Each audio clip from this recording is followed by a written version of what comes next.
जब हम कोई इमारत का निर्माण करते हैं तो उसके लिए सामग्रियां चाहिए होती हैं। लोहा है, सीमेंट है, पत्थर है, रेत है, ये सारी सामग्रियां जब इकट्ठी होती हैं तब इमारत बनती है। तो परमात्मा ने ये संसार जब बनाया होगा तो ये सामग्री कहां से लाए होंगे? सामग्री कहां से आई होगी? तो बताया, भगवान से पूछा गया कि प्रभु ये सामग्री कहां से आई? तब भगवान ने स्वयं कहा कि ये सामग्री बाहर से नहीं आई। जानते हो ये संसार कहां से आता है और कहां चला जाता है? मैं कहां से आता हूं और कहां चला जाता हूं? इस प्रश्न के उत्तर में यदि आप जानना चाहें तो आपको ईश्वर को समझना होगा, बहुत गहराई और बहुत गंभीरता से। आइए हम समझने का प्रयास करते हैं। देखिए, जैसे हमारे शरीर से अनायास ही ये बाल निकलते हैं, हमारे शरीर से अनायास ही ये नाखून निकलता है ना? हम कुछ नहीं करते इसके लिए, फिर भी निकलता है। जैसे हमारे शरीर से नाखून निकलता है, जैसे हमारे शरीर से अनायास ही ये बाल निकलते रहते हैं, काटते जाओ निकलते रहेंगे, काटते जाओ निकलते रहेंगे जब तक जिंदगी रहेगी। अरे मरने के बाद भी ये हार्मोन संसा होता कि बढ़ता है? डॉक्टरों ने शोध किया तो पता चला कि मरने के बाद भी नाखून और बाल बढ़ते हैं, है ना? मरने के बाद भी ये दो चीज हर प्राणी की बढ़ती हैं। तो जैसे हमारे शरीर से नाखून और बाल अनायास ही निकलते हैं, ऐसे परमात्मा के शरीर से ये सृष्टियां अपने आप ही निकलती हैं। परमात्मा के शरीर से ये सृष्टि निकलती है।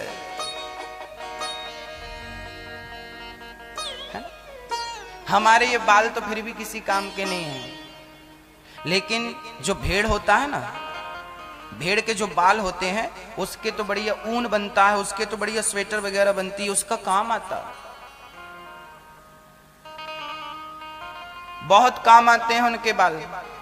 आपके बाल अलग प्रकार के हैं, भेड़ के बाल अलग प्रकार के हैं, है ना? बाल दोनों हैं, वो अलग है, ये अलग है। ईश्वर ने डिजाइन अलग अलग की ना। हाँ, तो जब भेड़ के बाल इतने आपके बालों से ज्यादा कीमती भेड़ के बाल होते हैं।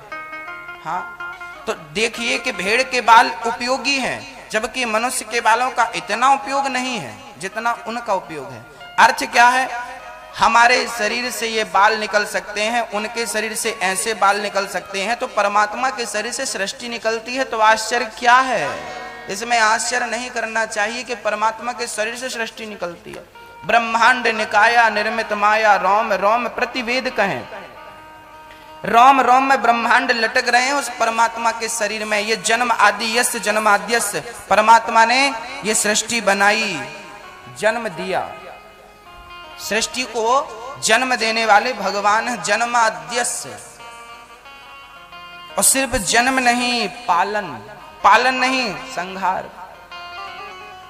जन्माद्यस्य यतोन वयादि तरतश्चा चार्थेषु भिज्ञा स्वराट। भगवान स्वयं स्वराट है, स्वानैव राजतीति स्वराट।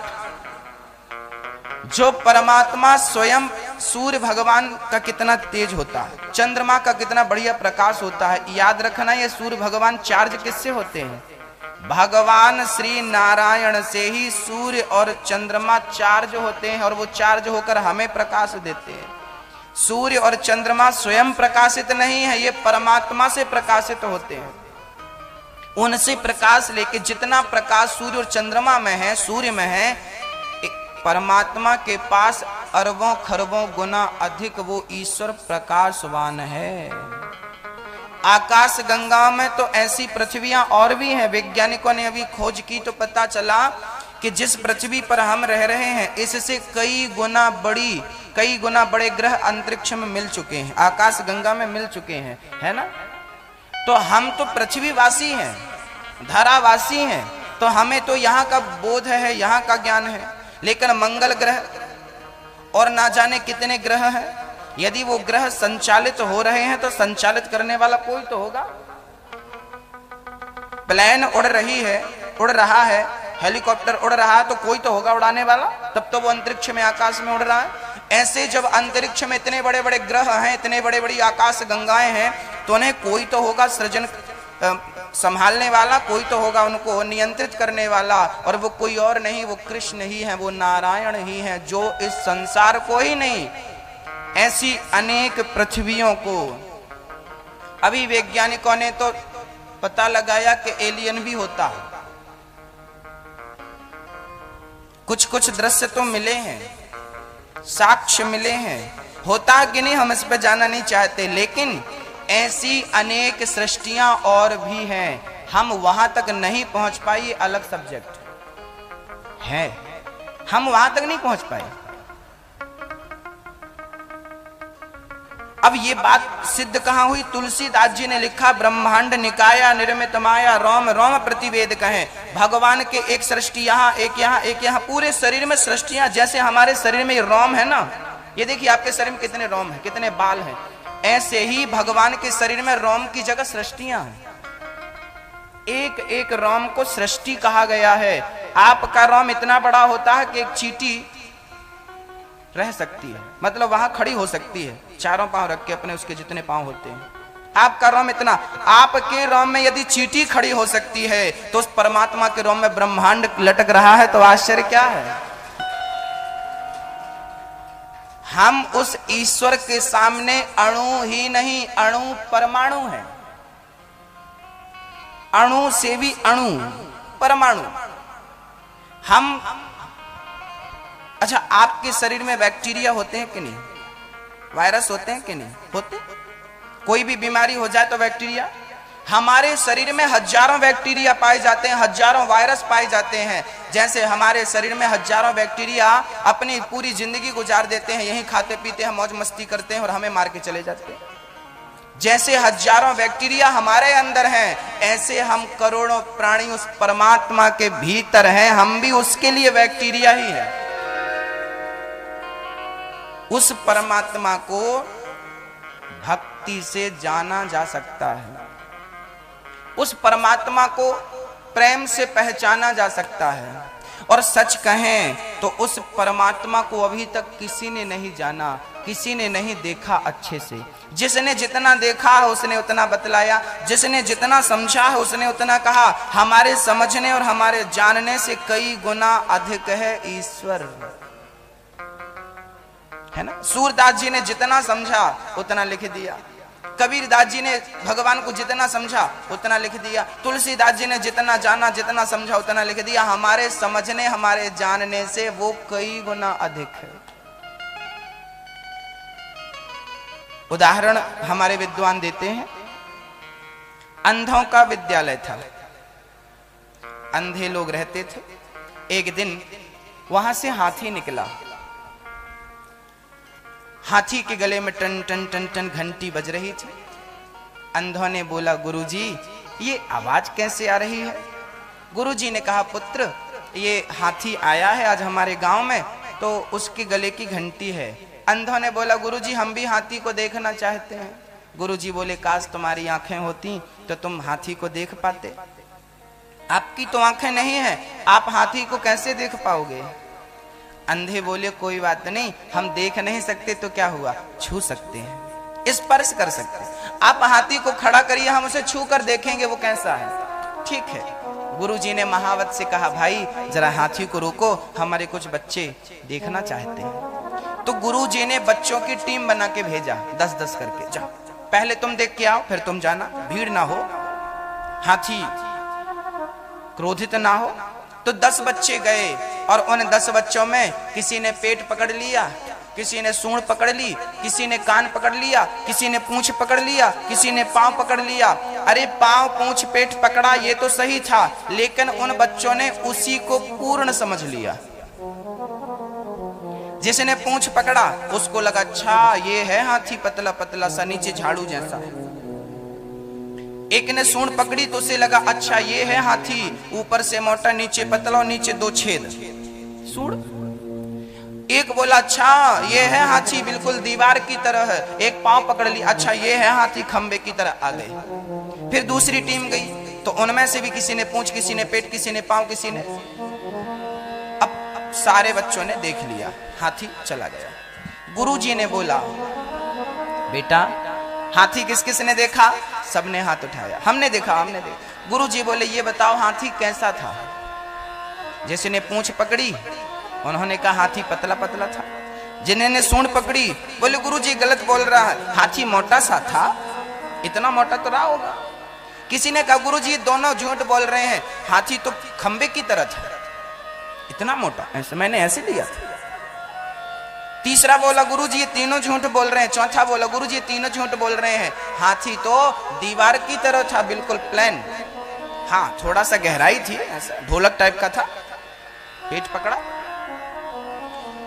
किसी ने कान पकड़ा, बोले ना ये सब झूठ बोल रहे हैं, हाथी तो सुपड़े की तरह था, सूपे की तरह। अब झगड़ा चालू, जिसने पांव पकड़े पांव पांव वाले एक हो गए, नहीं नहीं तुम सही कह रहे हो, हाथी खंबे की तरह था। यहाँ खंबे वाले यहाँ आ गए, जिनने पांव पकड़ा वो यहाँ एक टीम बन गई, जिनने पेट पकड़ा उनकी दूसरी टीम बन गई, जिन्होंने पूंछ पकड़ा उनकी तीसरी टीम बन गई, जिन्होंने सूंड पकड़ा उनकी चौथी टीम बन गई। और अब झगड़ा चालू। भगवान तो सूपे की तरह था, भगवान तो पूंछ की तरह था, भगवान तो इसकी तरह था, भगवान तो खंबे की। गुरुजी बोले झगड़ा मत करो, गुरुजी आप बताओ इनमें से झूठ कौन बोल रहा है? गुरुजी बोले बेटा आप में से कोई भी झूठ नहीं बोल रहा और आप में से कोई सच भी नहीं बोल रहा, ना तो झूठ ही है ना तो सच ही है। आपने जितना देखा उतने को ही पूर्ण समझ लिया, यह आपकी गलती है। आपने जितना देखा है उससे कई गुना अधिक है हाथी। आप अंधे हो ना, काश आपकी आंखें होती तो आप झगड़ा नहीं करते। आप कह रहे हो ना कि हाथी खंबे की तरह होता, हाँ खंबे की तरह भी होता है, दीवाल की तरह भी होता है, हाथी सुपड़े सूप की तरह भी होता है। हाथी जैसा कह रहे हो सबके जैसा होता। तो गुरुजी क्या वहां 10-20 हाथी थे? गुरुजी बोले हाथी तो एक ही था, एक ही हाथी के इतने सारे अंग थे, उसका अंग है ये। काश आंखें होती तो झगड़ा नहीं होता। जैसे वो अंधे झगड़ा करते हैं, हमने इतना देखा है तो इतना ही है, हमने इतना देखा है तो इतना ही है, इससे अधिक नहीं। ऐसे ही हम वही अंधे लोग हैं, जितना हमने सुना है जितना हमने देखा है हमने उतने को ही पूर्ण समझ लिया। ईश्वर तो हमारे समझने हमारे देखने से कई गुना अधिक है, इसलिए उस ईश्वर को उतना ही ना समझें जितना सुना या देखा। वो हमसे, हमारे ईश्वर हमारी बुद्धि से परे है। शास्त्रों में लिखा है कि ईश्वर हमारी बुद्धि से परे है। एक बात बताओ, 5वीं क्लास के विद्यार्थी को पीएचडी का विषय रख दिया जाए और कहा जाए कि तुम इसे पढ़ो इसे समझो, तो क्या कोई 5वीं क्लास का विद्यार्थी पीएचडी के सीए के सब्जेक्ट को समझ पाएगा? समझ पाएगा? नहीं ना। जैसे 5वीं क्लास का विद्यार्थी पीएचडी के सब्जेक्ट को कभी नहीं समझ सकता, पॉसिबल ही नहीं है, ऐसे ही ईश्वर तो पीएचडी का सब्जेक्ट है और हम सब तो 5वीं क्लास के विद्यार्थी हैं। वो हमारी बुद्धि से परे है, वो अतर्क है। उस परमात्मा को समझ पाना, इसलिए कहा है हरि अनंत हरि कथा अनंता, कहीं सुनहि बहुविधि सब संता। हम उसको नहीं जानते, वो कितना विशाल है।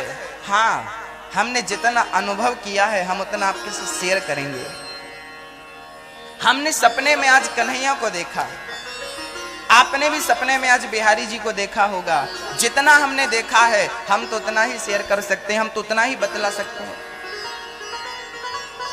उतना ही जितना हमने गुरुजनों के चरणों में बैठकर अध्ययन किया है, ईश्वर को समझा है, ईश्वर को जाना है, उतना ही हम बतलाएंगे। और हम तो कहते हैं कि नदी में हजारों नाव होती हैं और हर नाव में सामर्थ्यता है कि वो आपको पार लगा दे। आप 1000 नाव देखकर अचंभित ना हो, आप तो किसी एक नाव पर बैठें और बैठ करके पार हो जाएं। ईश्वर तो विशाल नाव की तरह है, ईश्वर अनंत है। जैसे नदी में नाव अनंत होती हैं, आप तो एक में बैठ जाइए पार हो जाएंगे। ऐसे ईश्वर के स्वरूप, ईश्वर के नाम अनंत हैं। किसी एक रूप को, एक नाम को पकड़ लीजिए, आप तो पार हो जाएंगे। एक नौका। और हमने तो बिहारी जी को पकड़ लिया है, चाहे पार लगाओ चाहे तो डुबाओ। अब तो हमने आपका ही दामन, आपके ही चरण पकड़े हैं अब जैसा करना हो वो आपका काम है, पार लगा दो या तो डुबा दो। जन्माद्यस्य यतोऽन्वयादि तर्तस्य चार्थेषु विज्ञः स्वराट। ईश्वर सब जानता है, कुछ भी छिपा नहीं है उस परमात्मा से। तेने ब्रह्म हृदय आदि कवये मोह्यन्ते यत् सूरया। लोग कहते हैं ब्रह्म को जानो, ब्रह्म जाने तिथि ब्राह्मणा। ब्राह्मणों की कुछ परिभाषाएं हैं कि ब्रह्म जाने, जो ब्रह्म को जानता है वो ब्राह्मण है, जो ब्रह्म को जानता है वो ज्ञानी है, जो ब्रह्म को जानता है वो विज्ञानी है, जो ब्रह्म को जानता है वो संत है, जो ब्रह्म को जानता है वो भक्त है। ऐसा मैं नहीं मानता। इसलिए नहीं मानता क्योंकि उस ब्रह्म को तो ब्रह्मा भी नहीं जान पाए। जब भगवान श्री कृष्ण इसी वृंदावन में बाल लीलाएं कर रहे थे, मैं भागवत के जन्मोत्सव के बाद आपको ये चर्चा सुनाऊंगा कि भगवान श्री कृष्ण जब यमुना के पुलिन तट पर दही भात खा रहे थे, दही और भात जब खा रहे थे, और जब भगवान कृष्ण ब्रजवासियों का जूठन खा रहे थे, तब ब्रह्मा को इंद्र जब मूसलाधार पानी बरसाया, तब भगवान ने गोवर्धन उठाया था ना? नहीं। भगवान राम जब सीता की खोज कर रहे थे, हे खग मृग हे मधुकर श्रेणी तुम देखी सीता मृग नैनी। हे सीता क्या मेरी हे खग हे मृग क्या तुमने मेरी सीता को देखा है? राम जी पागलों की तरह लता पता से खग मृग से पूछ रहे हैं कि आपने मेरी सीता को देखा है? लो भैया, जो परमात्मा पत्नी के वियोग में पागल है, पत्नी के लिए पागल है। मां सती भगवान शिव की पत्नी सती को डाउट हो गया, ये कैसा भगवान खुद की पत्नी का पता नहीं है, भगवान ब्रह्म सच्चिदानंद जगदीश कैसे हो सकता है? तो बताइए, जगत जननी जगदम्बा मां सती उस ब्रह्म को नहीं समझ पाई। लक्ष्मण हूं यह मरम न जाना, जो कछु चरित रचा भगवान। जब रावण सीता को चुरा कर ले जा रहा था, उसके पहले एक चर्चा हो चुकी है। क्या हो चुका पता? उसके पहले राम जी ने मां सीता से कहा कि देखो, अब आप अग्नि में वास करो, मैं निशाचरों का तब तक नाश करता हूं। रावण ने जिस सीता को चुराया था वो असली सीता नहीं थी। असली सीता तो रावण से हिलती भी नहीं, क्योंकि लंका कांड जब पढ़ेंगे ना तो एक प्रसंग मिलेगा जब मेघनाथ ने लक्ष्मण जी को शक्ति मारी तो लक्ष्मण जी गिर पड़े मूर्छित होकर। उस समय मेघनाथ ने लक्ष्मण को उठाने की बहुत कोशिश करी है, उठाने की, कि मैं मरे हुए लक्ष्मण को ले जाऊं और अपने पिता के चरणों में डाल दूं, रावण के चरणों में, और कहूं देखो मैंने आपके दुश्मन को मार दिया। लक्ष्मण जी को उठाने की बहुत चेष्टा करी, लेकिन शेष नांग है ये, पृथ्वी इनके शीश पर घूमती है, इन्हें कोई हिला सकता? लक्ष्मण जी को मेघनाथ ने बहुत कोशिश करी उठाने की, लक्ष्मण जी को, पर लक्ष्मण जी रत्ती भर हिले नहीं। तब हनुमान जी आए और हनुमान जी उठाए लक्ष्मण जी को, लेकर राम जी के श्री चरणों में डाल दिए। हाँ, मेघनाथ से हिले नहीं। अर्थ क्या है? अर्थ यही है कि मोह्यन्त यत् सूर्या। जब लक्ष्मण जी मेघनाथ से नहीं हिले तो राम की अर्धांगिनी को रावण कैसे स्पर्श कर सकता है? राम की अर्धांगिनी वो सीता, जिन्होंने हजारों करोड़ों वर्षों तक तपस्या करी है। सीता पिछले जन्म में सत्यवती थी, सत्यवती नाम की एक कन्या थी, एक सरोवर में ये तपस्या कर रही थी। उस सरोवर में रावण आता है और रावण ने आकर के सुंदर सी कन्या को देखकर मोहित हो गया, वाह बड़ी सुंदर है, मेरी पत्नी बन जाए तो मैं सुखी हो जाऊं। और रावण ने उस कन्या की तपस्या भंग करनी चाहिए, और जब तपस्या भंग करनी चाहिए तो उस सत्यवती नाम की कन्या ने श्राप दे दिया, मूर्ख, मेरी तपस्या भंग करना चाहता, जा मैं तुझे श्राप देती हूं, तेरा सर्वनाश होगा। और जैसे तूने मेरी तपस्या भंग करी है ऐसे मैं ही कारण बनूंगी तेरे सर्वनाश का। रावण चरणों में गिर पड़ा, देवी मुझे माफ कर दो, आप तो माँ हो, आप तो माँ हो। श्री चरणों में गिर पड़ा, रावण माँ मुझे माफ कर दो, मुझे क्षमा कर दो, मुझे क्षमा कर दो। तब उस देवी ने कहा कि ठीक है, यदि मैं अगले जन्म में जब सीता बनकर आऊंगी और यदि मैंने तुझ पर एक बार कृपा की दृष्टि से देख लिया, एक बार मैंने तुझे देख लिया, तो फिर तू अमर हो जाएगा। इसलिए सुंदरकांड में तुलसीदास जी ने इस घटना को लिखा है, एक शब्द में लिखा है। और रावण सीता से मिलने अशोक वाटिका जाता है और रावण कहता है, सीता एक बार बिलोक मम ओरा, तृणधरियोट कहत वैदेही, सुमर अवधिपति परम सनेही, सुन दस मुख खग्योत प्रकाशा, कबहु की नलनी करई विकासा। हे रावण मूर्ख, सीता ने रावण को एक बार भी नहीं देखा। रावण क्या बोलता, एक बार बिलोक मम ओरा, है सीता एक बार मुझे देख लो, क्योंकि रावण को पता था कि इन्होंने कहा था कि एक बार मैंने तुझ पर कृपा की दृष्टि डाल दी तो तू अमर हो जाएगा। इसलिए रावण कहता कुछ मत कर, एक बार देख ले। सीता ने देखा भी नहीं था। यह है भारत की नारी, और पुरुष को देखना भी पसंद नहीं करती। यह है स्वभाव। ऐसी नारियां भारत में हैं। भक्तों, वो असली सीता नहीं थी। राम जी ने लीला रची थी कि हे सीता आप अग्नि में वास करो, मैं तब तक निशाचरों का नाश करता हूं। सीता मां अग्नि में आ गई और वो तो मात्र परछाई थी। इस मर्म को तुलसीदास जी ने लिखा कि लक्ष्मण हूं यह मर्म न जाना, जो कछु चरित रचा भगवाना। 24 घंटे साथ में रहते हैं लक्ष्मण जी, लेकिन राम जी के इस मर्म को तो लक्ष्मण भी नहीं जान पाए। लक्ष्मण नहीं समझ पाए। तो जिस परमात्मा को लक्ष्मण नहीं समझ पाए, शिव नहीं समझ पाए, उस परमात्मा को हम और आप, है हमारे पास इतनी बुद्धि? हमें उस परमात्मा को अब समझने की कोशिश भी नहीं करनी। अब तो हमें उसकी लीलाओं का गुणगान करना है, उसका नाम जपना है। बस हमारा तो कलयुग केवल नाम आधारा, सुमरि सुमरि नर उतरहि पारा। कलयुग में तो केवल भगवान नाम पकड़ लो, बिहारी जी को पकड़ लो, राम जी को। हरे कृष्णा कृष्णा कृष्णा हरे हरे, हरे राम राम राम हरे हरे। हम लोगों का तो इतने में ही कल्याण हो जाएगा। हम लोगों को ज्यादा परेशान होने की जरूरत नहीं है। हम कलयुग के लोगों को, भगवान ने हम लोगों को आरक्षण दे रखा है कि तुम केवल नाम लेकर पार हो जाओगे। कृते यध्यायते विष्णु त्रेतायाम यजतो मखई, द्वापरे परिचर्यायाम कलौ केशव कीर्तनात्।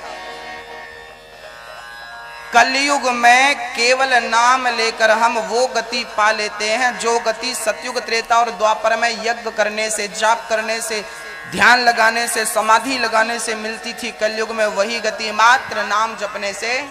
इसलिए नाम जपो। आप भी ले लेना सुमरनी छोटी सी, और बस काम करते रहो। हम प्रार्थना करें तो सब कुछ हो सकता है। परमात्मा सत्यम परम धीमहि है, वो हमारी बुद्धि से परे है। इसलिए तो हम उसका नाम पकड़ लें, उसके स्वरूप को पकड़ लें। 4 चीजें बहुत अच्छी हैं।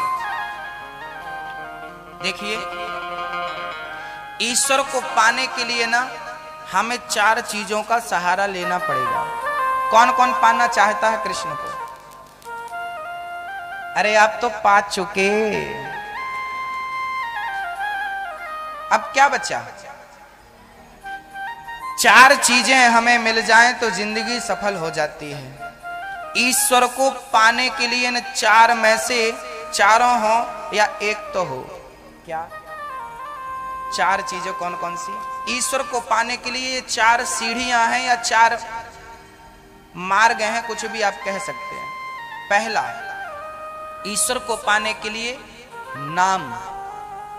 नाम का सहारा।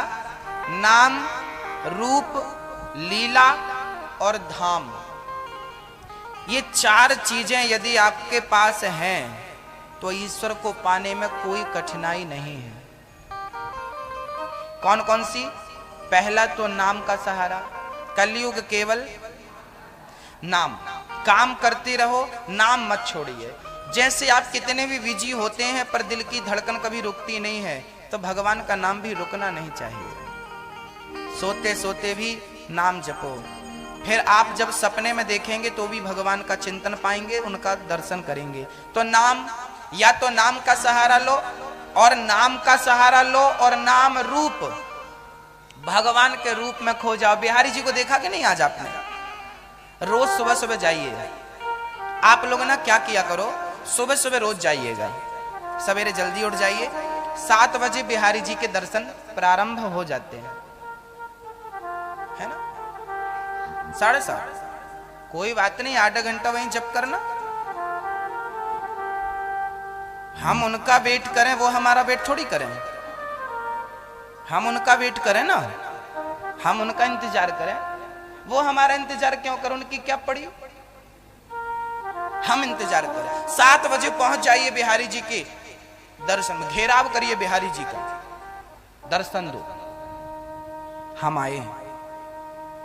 7 बजे बिहारी जी पहुंच जाओ, आधा घंटा उस जगह पर बैठो प्रेम से और जाप करो। जो मंत्र गुरु जी ने दिया है, जो मंत्र आप हरे कृष्णा कृष्णा कृष्णा हरे हरे, हरे कृष्णा कृष्णा कृष्णा हरे हरे, हरे राम राम राम हरे, जाप करो। वहां बैठ के एक माला भी जप लोगी ना मेरी माँ, तो वो 1000 माला के बराबर है। इसलिए बिहारी जी के चरणों में जाप करना चाहिए, है ना? और मैं आपको बता दूं, जिस जगह पे आप भागवत सुन रहे हो ना, भारत के ऐसे कोई भी वक्ता नहीं है बड़े जिनको आप जानते हो, सारे वक्ता इस जगह पर कथा कर चुके। सबकी कथा यहाँ पर, ये कथा की वो भूमि है, इसकी दीवारों में कथा गूंज रही है। बड़े बड़े संत इस स्थान पर कथा कर चुके हैं, बड़े बड़े रामायणी, अयोध्या के बड़े बड़े संत वो यहां कथा कर चुके हैं। तो आप, हमारा तो बड़ा सौभाग्य है कि इस भूमि में कथा सुनाने का और हम सबको सुनने का मौका मिल रहा है। नाम रूप, नाम का सहारा लो, रूप का, बिहारी जी के रूप को देखो। और मैं कल बोला था चुरा लो, हृदय में बिठा लो। नाम, रूप और लीला। जब भगवान श्री कृष्ण गोपियों को छोड़कर रास के समय चले गए थे, तब गोपियों ने क्या किया था? तब गोपियों ने भगवान की लीला का सहारा लिया था। एक गोपी पूतना बन गई और पूतना बन के कहती है, मैं मारने आई हूं कृष्ण को, अपने स्तनों में जहर भर के आई हूं, पे मार डालूंगी। उठा, एक गोपी कृष्ण बन गई और उसके स्तनों का पान करने लगी। और थोड़ी देर बाद जो पूतना बनी थी उसने चिल्लाया, बचाओ बचाओ बचाओ बचाओ, मैं मर गई, कृष्ण ने मार दिया। ऐसी लीलाओं का दरस परस करती हैं गोपियां। कृष्ण से जब वियोग हुआ ना, तो गोपियां कृष्ण की लीला का गान करने लगी। एक सखी उंगली उठाकर खड़ी होगी, बोली जल्दी आओ, पानी में डूब जाओगी, बह जाओगी, मैंने गोवर्धन उठा लिया है, जल्दी आओ। गोपियां जल्दी जल्दी अंदर आ गईं। एक सखी बोली, सकटासुर आ गया है, मार डालेगा। एक सकटासुर बन के आ गए, कृष्ण बन के सकटासुर को मारने की लीला करती है। गोपियां लीला करती हैं, नाम रूप लीला, भगवान की लीलाओं का गुणगान करी। इतनी लीलाएं करी हैं। माखन चोरी, भगवान ने बड़ी लीला करी, दिव्य लीला करी। मिट्टी खाने की लीला, काली देह पर कूद करके कालिया नांग के ऊपर नृत्य करने की लीला, भगवान राधा रानी से प्रेम करते हैं उस लीला का। माँ यशोदा भगवान को माखन खिलाती है उस लीला का। माँ यशोदा भगवान को डांटती है उस लीला का। किसी भी लीला का चिंतन कर सकते हैं आप, और बस चिंतन करते रहिए उसका गुणगान। नाम रूप लीला। और चौथा है धाम। नाम भी ना हो, रूप भी ना हो, लीला भी ना हो, लेकिन धाम अपने आप में एक बहुत बड़ा महत्व रखता है। तो धाम से जुड़े रहिएगा। हो सके तो प्राण आपके वृंदावन में निकलने चाहिए, हो सके तो आपके जिंदगी की अंतिम सांस बिहारी जी के श्री चरणों में निकलनी चाहिए। इससे बड़ा सौभाग्य कुछ नहीं हो सकता। इस धाम वृंदावन में हजारों ऐसी माँ यहाँ पर बैठी हैं, यहाँ मिल जाएंगी आपको, जो केवल मरने के लिए वृंदावन आई हैं। बड़ी बड़ी पोस्ट में उनके बच्चे हैं। एक बार हमने पूछा कि आपका बेटा क्या करता है? माँ बोली मेरा बेटा इंजीनियर है। तो मेरा बेटा जज है। हमने कहा फिर यहाँ क्यों पड़ी हो? बोले बेटा बहुत बुलाते हैं, माँ यहाँ जाओ, माँ यहाँ जाओ, घर आओ, आपको सारी सुविधाएं हैं। पर बूढ़ी माँ कहती है मुझे तो बिहारी जी के चरणों में मरने का समय है, मैं वहां अपने घर में क्यों मरूं, बिहारी जी के चरणों में मरूं ना। लोग मरने के लिए यहाँ आते हैं कि यहाँ बिहारी जी के श्री चरणों में मेरे प्राण निकले। इसलिए तो भक्त कहते हैं ना कि इतना तो करना स्वामी, जब प्राण तन से निकले,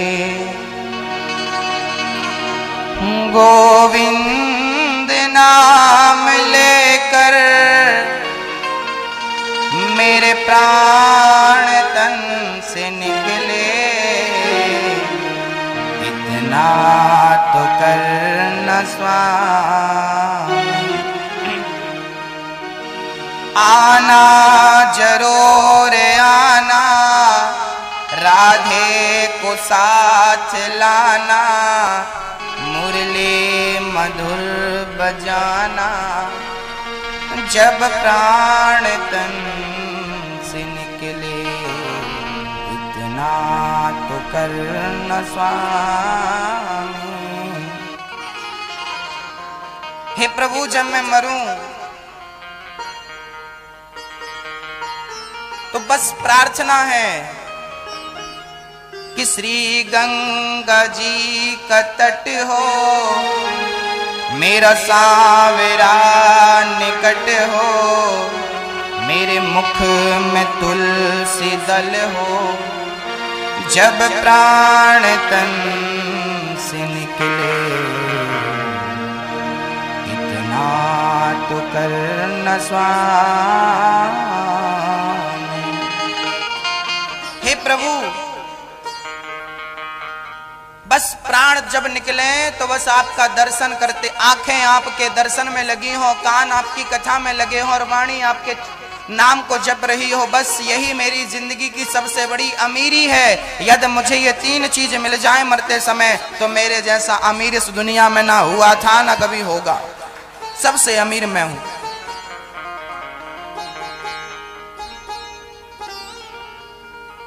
अमीर बनने की शौक सबको है, तो मीरा जैसे अमीर बनो ना।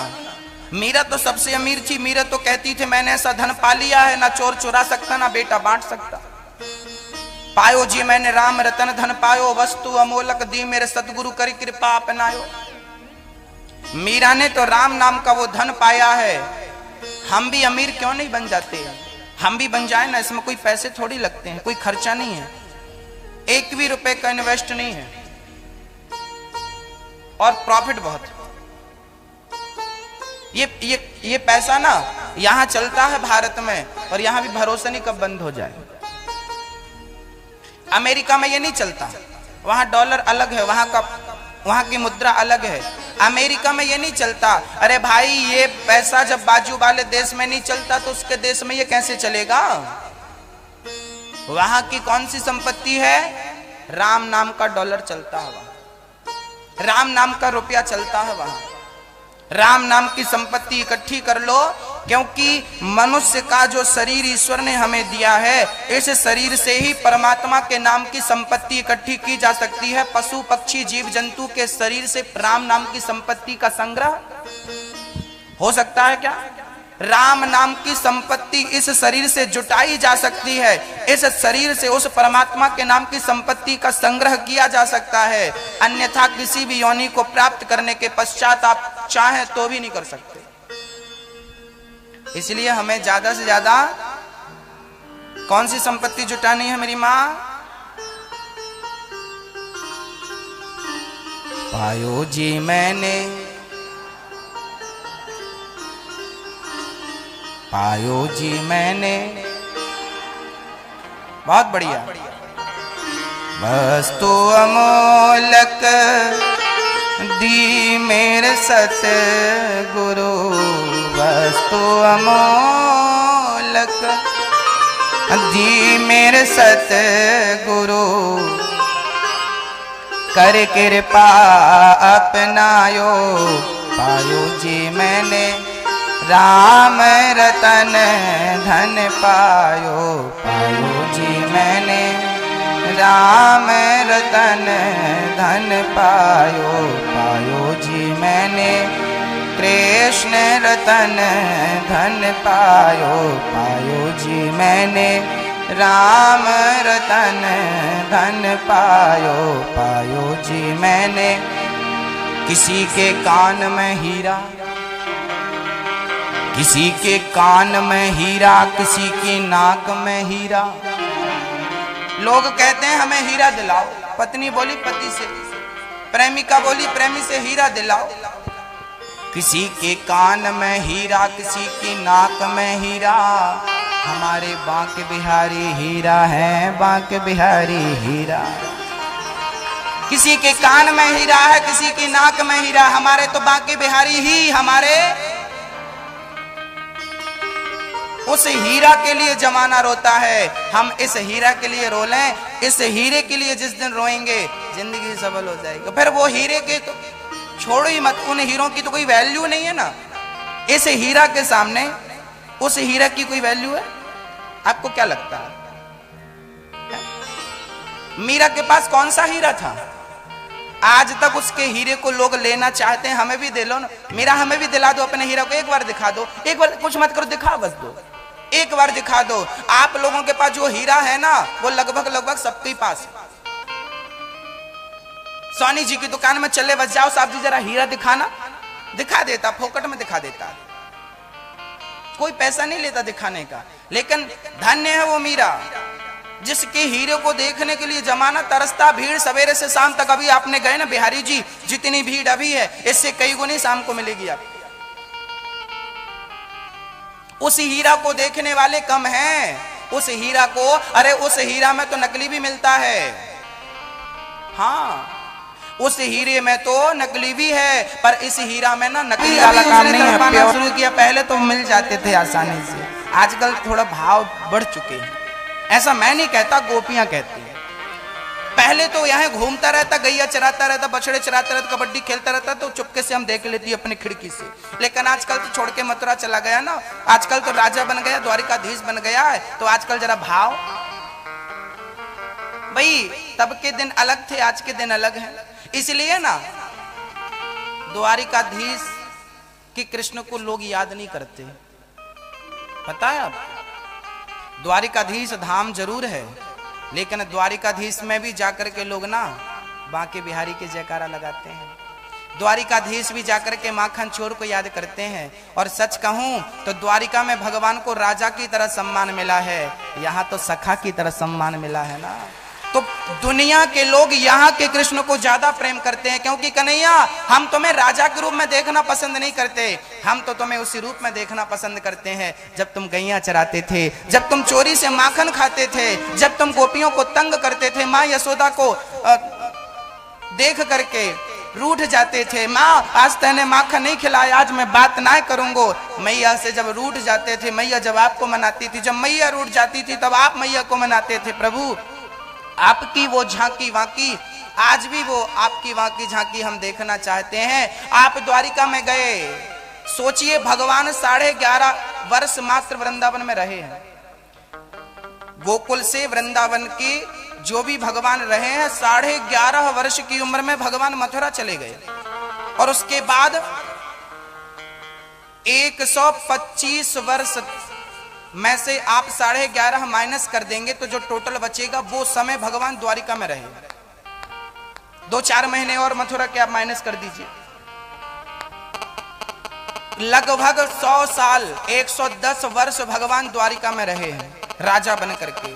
लेकिन 110 वर्ष के कृष्ण को वहां इतनी लीलाएं किए होंगे, लेकिन वहां की लीलाएं कोई नहीं जानता। 11 वर्ष में जो करके गए हैं पूरा जमाना, पूरा जग जानता है। इतनी कम उम्र में भगवान ने यहां जो जो किया है, इसलिए तो यशोदा को महा कहा गया है, महाभाग कहा गया। धन्य है यशोदा मां, पूरी दुनिया, पूरी सृष्टि, तीनों लोक में आप जैसा पुण्यात्मा कोई नहीं है। जगत का पालनहार पर ब्रह्म आपकी गोद में खेल रहा है। सच कहें तो मां कौशल्या को भी इतना सौभाग्य नहीं मिला राम को पाकर, जितना सौभाग्य मां यशोदा को मिला है कृष्ण को पाकर। धन्य है मां यशोदा, धन्य है। कौन होगा आपके जैसा? ऐसी लीलाओं का गुणगान करते रहना चाहिए, ऐसी लीलाओं का ध्यान करते रहना चाहिए, खो जाना चाहिए। नाम रूप लीला और धाम, चार में से एक मिल जाए और चारों मिले तो बड़ा सौभाग्य है। वृंदावन के कुछ भक्त तो कहते हैं कि हम मरेंगे तो वृंदावन में, वृंदावन से बाहर जाते ही नहीं। एक बार स्वामी श्री करपात्री जी को किसी ने बोला, बड़े ज्योतिष के पंडित ने, कि आपकी मृत्यु काशी में नहीं होगी। उस दिन से करपात्री जी महाराज काशी से बाहर नहीं गए कि अब मेरी मृत्यु काशी में नहीं है, मैं एक पल के लिए भी चला गया तभी मेरी मृत्यु हो जाए, इसलिए मैं अब यहीं रहूंगा। करपात्री जी ने एक पल के लिए काशी नहीं छोड़ा। अंत समय में, अंत समय मौत क्या ना बहाना करके आती है। आप थोड़ा पानी लेने गए, बाहर गए, मौत आ गई। इसलिए अंदर रहो, बिहारी जी के श्री चरणों में आसपास रहो, मरेंगे तो यहीं। गंगा का किनारा हो, यमुना का किनारा हो, राम जी की पवित्र भूमि अयोध्या हो, किसी बढ़िया तीर्थ में जाकर प्राण निकले तो वहां भाई कोई दुनिया में जाके मर जाए तो हम थोड़ी उसको देखने जाएंगे, लेकिन आपके द्वारे में कोई मरेगा तो आप देखोगे कि नहीं? ये राम का घर है, द्वार है, यहाँ कोई मरेगा तो जमाने में कोई मरे तो उसकी अर्थी में शामिल नहीं होगा भगवान, उसके मरने में शामिल नहीं होगा, लेकिन जो द्वार में मरेगा उसको तो देखना ही पड़ेगा ना। देखने पड़ेगा भी कहां से आया, कैसा। चलो भाई अब मर ही गया, चलो। अब देखो ना, जटायु राम के गोद में मरे, हमने तो जटायु से सीखा है ये चीज ना, ये बात हमने जटायु से सीखी, क्योंकि जटायु बहुत चतुर थे। जटायु राम की गोद में मर गए, अब तुम्हारी गोद में मरे, अब तुमको ही करना पड़ेगा। और राम जी ने फिर किया, अंतिम संस्कार किया, तो हमें भी लगता है कि हम उनकी गोद में मरेंगे तो कुछ तो करेंगे। हम इस योग्य नहीं है कि वो हमारे लिए कुछ करें, लेकिन फिर भी आपके घर के सामने बिल्ली मर जाती है तो उसे फेंकवाना तो आपके काम हो जाता है। ए भाई जल्दी से ले जा भाई। ऐसे हम उसके दरवाजे में रहेंगे तो वो किसी न किसी से कह ही देगा, चलो भाई अब आया है तो इसे हमारे धाम को भेज देना, अब हम इसे दर्शन दे ही देंगे। आ गया है, ठीक है। हम योग्य नहीं थे, हम काबिल नहीं थे कि भगवान के धाम में प्राण निकलें, लेकिन फिर भी न जाने कौन से गुण पर दयानिधि रीझ जाते हैं। यही सदग्रंथ कहते हैं, यही हरिभक्त गाते हैं, न जाने कौन से गुण पर दयानिधि रीझ जाते हैं। नहीं स्वीकार करते वो निमंत्रण नृप दुर्योधन का, दुर्योधन के 56 भोग को त्याग कर भगवान कहाँ जाते हैं? नहीं स्वीकार करते वो निमंत्रण नृप दुर्योधन का, विदुर के घर पहुंचकर भोग छिलकों का लगाते हैं। न जाने कौन से गुण पर दयानिधि। भगवान पतित पावन है, भक्त वत्सल है। हाँ? श्री व्यास जी महाराज ने दिव्य भागवत की रचना करी। सूत जी भगवान को नमस्कार करते हैं। नारायणं नमस्कृत्य नरं चैव नरोत्तमं देवीं सरस्वतीं व्यासं ततो जयमुदीरये। नारायण भगवान को नमस्कार करते हैं, सुखदेव जी को नमस्कार करते हैं। यम प्रव्रजन्त मनुपेतमपेत कृत्यम द्वैपायनो विरह कातरया जुहाव पुत्रेति तन्मयतया तर्वोभिनेदुस् तं सर्वभूत हृदयं मुनिमानतोऽस्मि। सुखदेव जी महाराज के जन्म की चर्चाएं मैंने आपको कई बार श्रवण कराई हैं। वृंदावन में बैठे हो तो मैं तो यहाँ महिमा ज्यादा सुनाने वाला हूं आपको। कथाएं तो आपने लगभग सुनी है। सुखदेव जी का जन्म हुआ है, माँ के गर्भ में ये 12 वर्षों तक रहे हैं। 12 वर्षों के बाद निकले हैं तो तुरंत जन्म लेते ही निकल पड़े सन्यास लेने के लिए। पिताजी चिल्लाए, पुत्र पुत्र पुत्र पुत्रेति तन्मयतया तर्वोभिनेदुस्।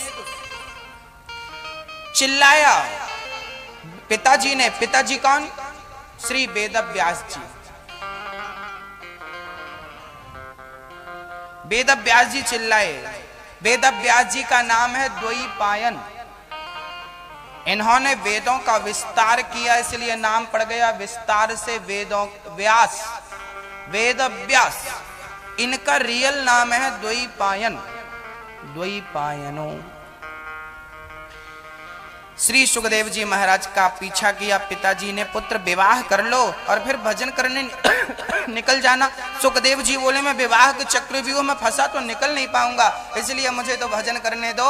एकांत में सुखदेव जी महाराज जंगल में जाकर बैठे।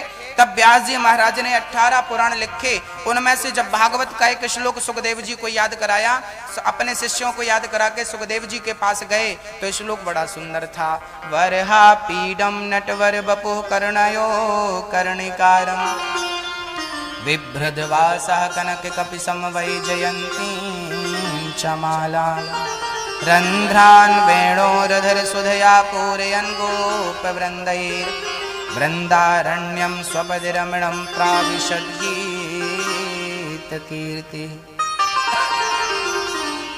श्री सुखदेव जी महाराज कहते हैं, जब सुखदेव जी महाराज का ध्यान लगा था तब व्यास जी के शिष्यों ने एक श्लोक गुनगुनाया। सुखदेव जी की ध्यान समाधि टूटी, इतना सुंदर कोई हो सकता है? वरहा पीडम नटवर वपु। ईश्वर को नट कहा गया। बाराती कितना भी सजलें, प्रधानता तो दुल्हे की होती है। जब तक दुल्हा नहीं पहुंचे ना, बारातियों को पानी भी नहीं मिलता। कितने भी सुंदर बाराती हो, सज के टिप टॉप बन के जाएं, जब तक विवाह में बाराती नहीं, जब तक दुल्हा नहीं आएगा तब तक बाराती की कोई वैल्यू ही नहीं। कोई बैठने तक को नहीं पूछता, भाई दुल्हा कहाँ? अभी दुल्हा नहीं आया। तो आप लोग आगे आगे क्यों आ गए? भाई जितना सुंदर दुल्हा है कोई नहीं है, ऐसे ही दुनिया के लोग बाराती की तरह है। सारे देवी देवता बाराती की तरह है। आज हमारे श्याम सुंदर तो दुल्हे की तरह लग रहे हैं। नटवर वपु कर्णयो कर्णिकारम, कानों में कनेर का फूल लटक रहा है। विभ्रद्वासः कनक कपिशम वैजयंतीं चमालम, वैजयंती की माला भगवान ने धारण कर रखी है। मधुर सी बांसुरी होंठों पर सजा रखी है। मेरे श्याम सुंदर का रंग बहुत ढंग गजब का निराला। भक्तों, बिहारी जी को दर्शन करने जाओ, एक पांव ऐसा एक पांव ऐसा, और बिहारी जी ने जो बंसी रखी, गजब। भगवान की इस सुंदरता पर बड़े बड़े साधु संत रीझ गए।